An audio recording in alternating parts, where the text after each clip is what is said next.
Our next guest says that when you combine Ida with climate change, rising cyber risk, and COVID, higher premiums are likely to be with us for a while. So what stocks will see the biggest benefit? Joining me is Kathy Seifert. She's a vice president at CFRA Research. Kathy, it's good to have you. So like we've mentioned, there's a lot of reasons why insurance companies might be able to raise rates. How much of an increase do you expect, and which stocks should benefit the most? Well, I mean, as Contessa was saying in her piece, the personal lines insurers are a little more regulated, and it's a little more difficult for them to raise rates. There's a little more justification. There's a lot more tightness, if you will, in the commercial line space, and so I sort of have a little bit of a positive bias in the commercial lines market, and I like Chubb. I think they're well positioned to raise rates. I like Markel, a specialty insurer. I think AIG, that has several catalysts, not the least of which is a restructuring and the splitting up of the life and the P&C group. So I think there's some catalysts there. But I do think the combination of multiple catastrophes and expected heavy storm season, and the multiple risks that you mentioned are all fueling an increase in insurance rates, and that ultimately becomes the catalyst for the stocks. Yeah, because the way that we're all having this discussion, it almost sounds like these companies want storms to happen. I mean, they can't wish for these losses. No, and honestly, if you look at what the stocks are doing today, the uncertainty is weighing on them, and clearly no one wants losses. There is excess capacity in the insurance marketplace. And the sort of supply and demand calculation is such that, losses extract capacity, which drives up, premium rates. They clearly don't want the losses. They're all in a good position to be able to pay the losses. I don't necessarily think the incremental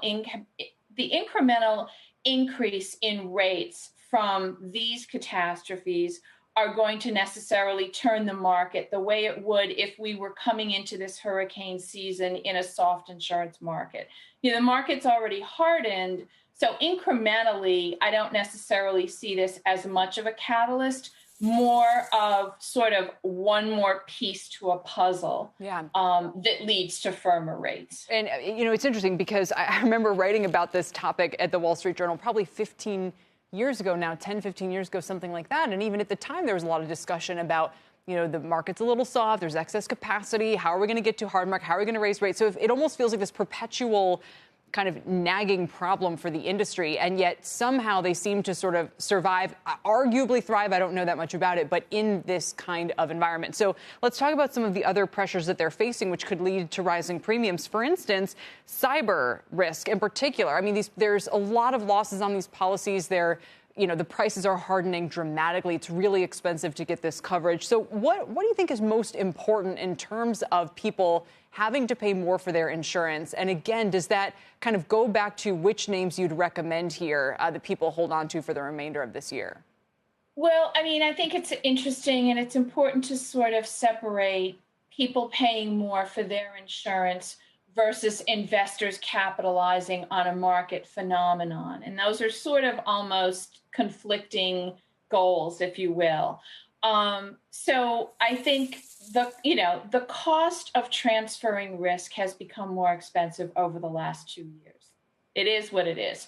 As it relates to cyber, I think the one thing, the uncertainty over how cyber insurance coverage is going to be structured going forward is something that I think investors and industry watchers need to be aware of. Ransomware is currently covered, or the payment of ransomware is covered under certain policies. That an argument could be made that that's fueling some of the ransomware attacks. Right. So I think we're going to see a restructuring of the cyber insurance market. We've already seen, cyber insurance is the line of business with the greatest increase in rates, bar none. So I think we're going to see some structural changes in that marketplace. Yeah. And as you said, with wide ramifications for businesses in this country. So again, going back to your strong buy recommendations, Allstate, a buy on AIG and Chubb. It was great to have you here, Kathy, today. We appreciate it. Thanks. Kathy Seifert.